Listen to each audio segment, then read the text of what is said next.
Un nombre de victimes difficile à estimer et une crise de déplacement sans précédent. Depuis les années 90, l'Est de la République démocratique du Congo est en proie à une guerre meurtrière.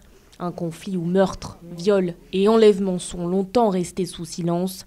Pour mettre davantage en lumière ces violations de droits humains, un colloque international est prévu du 29 au 31 juillet prochain à Kinshasa.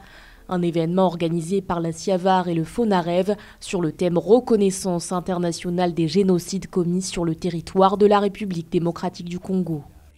Afin de contribuer activement à l'édification d'une humanité plus civilisée et pacifiée, j'ai confié à la Commission interinstitutionnelle d'aide aux victimes et d'appui aux réformes, la CIAVAR, ainsi qu'au Fonds national des victimes des violences sexuelles liées au conflit et des victimes des crimes contre la paix et la sécurité de l'humanité, le FONAREV, la mission essentielle d'organiser cette réflexion nationale destinée à promouvoir durablement une culture de paix.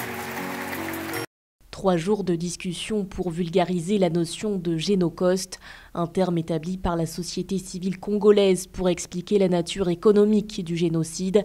Connu pour l'abondance de ses ressources minières, l'Est de la République démocratique du Congo est notamment riche en or et en coltan. Autant de richesses qui suscitent les convoitises des plus grandes multinationales accusées d'utiliser des minerais de sang. Le génocide n'est pas qu'un concept ou une date symbolique. Il est l'incarnation d'un devoir, celui de faire connaître, de reconnaître et de réparer.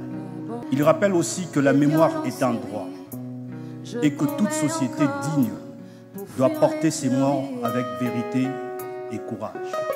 À l'approche de ce colloque international, la CIAVAR et le FONAREV vont lancer un appel aux contributions adressées aux chercheurs et aux universitaires.